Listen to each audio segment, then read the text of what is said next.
Beta ba mo na Niyenta.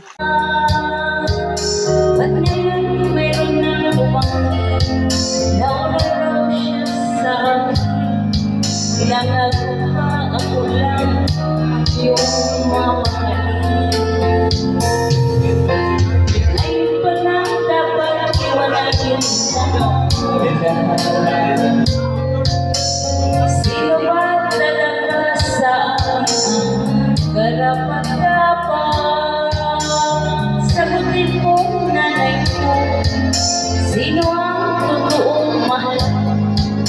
Basta alam ko na wala mo sa pag-ibig mo. Ako ba siya? Sino